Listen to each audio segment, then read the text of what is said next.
आओ बढ़े। It's time to grow bigger and better. It's time to make progress.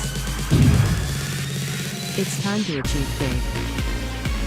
यीशु ने कहा कि तुम्हारी ज्योति इतनी चमके कि लोग तुम्हारे जीवन को देखकर परमेश्वर की महिमा करें। Let's get ready to move forward in life. परमेश्वर चाहता है कि आप आगे बढ़ें। रुकी हुई अवस्था में कभी भी परमेश्वर की महिमा नहीं होती। ये प्रोग्राम परमेश्वर के द्वारा अभिषेक है आप सबको आगे बढ़ाने के लिए। आओ बढ़े। जय मसीह की। आज मैं आप सबका फिर से एक बार स्वागत करना चाहती हूँ हमारे सुंदर प्रोग्राम में, जिसे हम कहते हैं आओ बढ़े, जहाँ हम परमेश्वर के जन पास्टर ज़ायन के द्वारा परमेश्वर के वचन और उसकी योजना के ज्ञान में लाए जाते हैं और आगे बढ़ाए जाते हैं। परमेश्वर का वचन वो ज्योति है और वो मार्ग है जिस पे चलकर हम अपने विरासत को मसीह यीशु में पा पाते हैं। आज जब आप परमेश्वर के वचन के ज्ञान में बढ़ाए जाने के लिए यहाँ पर उपस्थित हैं, तो यह कोई कोइंसिडेंस नहीं है, बल्कि परमेश्वर का प्लान है आपके लिए। तो अपने आप को परमेश्वर के प्लान में लय में लाएं और आज अपने आप को हर एक डिस्ट्रैक्शन से दूर हटा के परमेश्वर के वचन में अपना पूरा ध्यान केंद्रित करें, क्योंकि आज परमेश्वर आपको बढ़ाने वाला है, आपको आगे ले जाने वाला है, महिमा से महिमा की ओर। Praise the Lord. Pastor Zion. Transforming lives through the Word of God. Worth listening.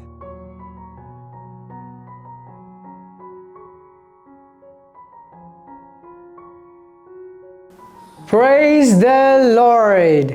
प्रभु यीशु मसीह के सुंदर नाम में मैं आप सबको इस बहुत ही खास और आशीषित प्रोग्राम आओ बढ़े में स्वागत करता हूँ।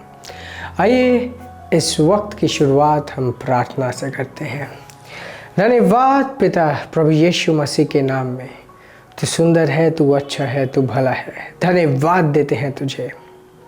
और इस वक्त मैं प्रार्थना करता हूँ हर एक भाई और हर एक बहन के लिए जो इस वक्त हमारे साथ जुड़े हुए हैं, जो हमें देख पा रहे हैं, जो सुन पा रहे हैं और जिन्होंने अपना विश्वास हमारे साथ जोड़ा हुआ है।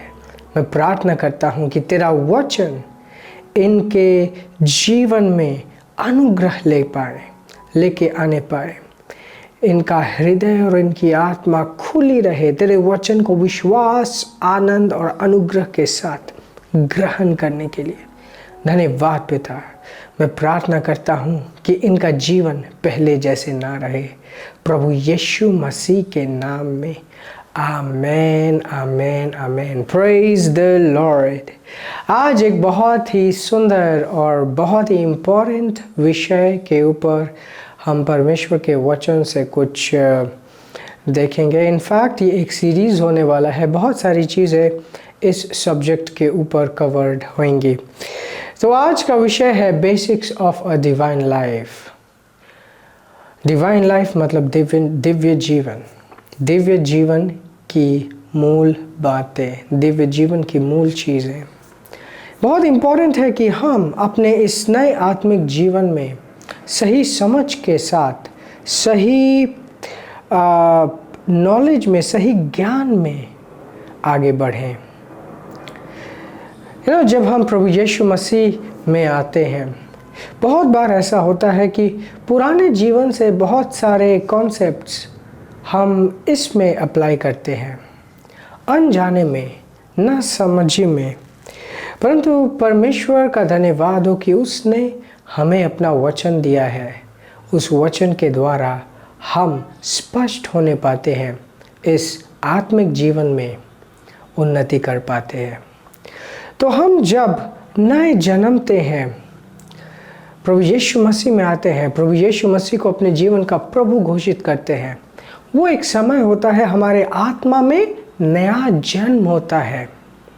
पुराना मानव, पुराना इंसान प्रभु यीशु मसीह के साथ क्रॉस पर मारा जाता है और जिस प्रकार से प्रभु यीशु मसीह ने मृत्यु को हराकर दोबारा जी उठा, उसी तरीके से प्रभु यीशु मसीह के साथ हम मृत्यु के उस पार, मृत्यु को हराकर, पाप को हराकर, शैतान को हराकर एक नए जीवन में दोबारा जन्मते हैं।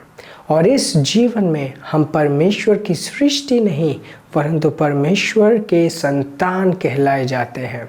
हम परमेश्वर की आत्मा से नया जन्मते हैं और इस जीवन की जो शुरुआत है वो शुरुआत एक शिशु अवस्था से होती है। जिस तरीके से एक व्यक्ति जब इस पृथ्वी में जन्मता है उसे नहीं पता कि उसके पास 2 हाथ 2 पैर है, उसे ये भी नहीं पता होता कि वो पुरुष है या स्त्री। उसी तरीके से आत्मा में जब हम दोबारा जन्मते हैं, ये एक नया जन्म है, शिशु अवस्था से जन्म है और ये वो समय है परमेश्वर हमें किसी चर्च से जोड़ता है, एक परमेश्वर के ज्ञान से जोड़ता है ताकि उसके द्वारा हम मसीह में बढ़ाए जाने पाए, आत्मिक जीवन में परिपक्वता के रास्ते ले जाए जाने पाए। Praise the Lord. आज हम इस आत्मिक जीवन के कुछ बेसिक्स, इम्पॉर्टेंट बेसिक्स देखेंगे। सबसे पहला चीज़ जो यहाँ पर मैं रखने वाला हूँ वो है कि जब हम मसीह में आते हैं परमेश्वर हमारा पिता होता है। अक्सर ऐसा अगर देखा गया है, जब हम किसी विश्वासी से पूछे कि परमेश्वर आपके लिए कौन है और उनका जवाब होता है कि हाँ, परमेश्वर जिंदा खुदा है जो मेरी प्रार्थनाओं को सुनता है, और इस तरीके से वो अपने रिलेशनशिप और अपने एक्सपीरियंस से डिस्क्राइब करते कि परमेश्वर महान है, सुंदर है। परंतु इन सारी सुंदर चीज़ों के साथ साथ जो सबसे ज़्यादा अहम और सबसे ज़्यादा इम्पोर्टेंट है वो ये है कि परमेश्वर हम सब का पिता है। वो हमें एक सृष्टि की तरह नहीं परंतु हमें अपने पुत्र की तरह ट्रीट करता है। और इस बात में एक बहुत इम्पोर्टेंट चीज़ है, जब हम ज्ञान प्राप्त करते हैं तो पुराने समझ को हमें छोड़कर अपने आप को, अपने समझ को अपडेट करने की ज़रूरत है। जब हम मसीह में नहीं होते परमेश्वर को लोग इस तरीके से देखते हैं कि परमेश्वर वो है जो मेरा स्रोत है, परमेश्वर वो है जिससे मैं मांग सकता हूँ और वो देगा, और यहीं तक वो रिलेशनशिप सीमित रहता है कि परमेश्वर अच्छा है, सुंदर है, भला है और वो मेरे प्रार्थनाओं को सुनता है। इस चीज़ में 100% की सच्चाई है परंतु ये अपने आप में पूरा सच नहीं है। ये सच है कि परमेश्वर हमें सुनता है परंतु इससे एक बड़ी सच्चाई है कि वो सुनता तो है परंतु वो हमें पुत्र की तरह, उसने मसीह में हमें नया जीवन दिया है। अब हम परमेश्वर के पुत्र हैं, सिर्फ परमेश्वर से लेने वाले व्यक्ति नहीं हैं, हम परमेश्वर के पुत्र हैं। और पुत्र के होते हुए हमारा जो पोजीशन है वो एक भिखारी से बहुत ऊपर है, वो एक मांगने वाले से बहुत ऊपर है, क्योंकि अब हम परमेश्वर में नए जन्मे हैं, उसकी आत्मा से नए जन्मे हैं, उसकी आत्मा हम में वास करती है। ऑफ कोर्स परमेश्वर हमें सुनेगा, परंतु परमेश्वर जब हमें सुनता है वो इस तरीके से नहीं सुनता जैसे कि वो एक भिखारी को सुन रहा हो, या इस तरीके से नहीं जैसे कि वो किसी एक बंदी को, किसी स्लेव को, बंधुआ मजदूर को सुनता हो, परंतु इस तरीके से वो हमें रखता है, स्थान देता है जैसे कि हम उसके खुद के पुत्र हो। तो ये बहुत बहुत इम्पोर्टेंट है कि सबसे पहले हम परमेश्वर को पिता के नज़रिए से देखना शुरू करें और इस बात को विश्वास करें। देखिए, ये आपने नहीं चुना कि वो आपको अपना पुत्र बनाए, ये उसने चुना। Praise God. हो सकता है कोई लोग कहे कि तुम तो कितने घमंडी हो, अपने आप को सेवक की तरह नहीं, अपने आप को तुम चेले की तरह नहीं, अपने आप को तुम एक स्लेव की तरह नहीं, अपने आप को पुत्र की तरह देख रहे हो। परंतु ये बात घमंडी होने का नहीं है। घमंडी वो होता है जिसको परमेश्वर ने नहीं बनाया, परंतु अब तो मसीह यीशु में परमेश्वर ने हमें नया जीवन दिया है। विश्वास अगर आप करते हैं तो उसके वचन को, उसके इस सच्चाई को आप नज़रअंदाज नहीं कर सकते कि परमेश्वर ने आपको अपना पुत्र बनाया है। Praise God.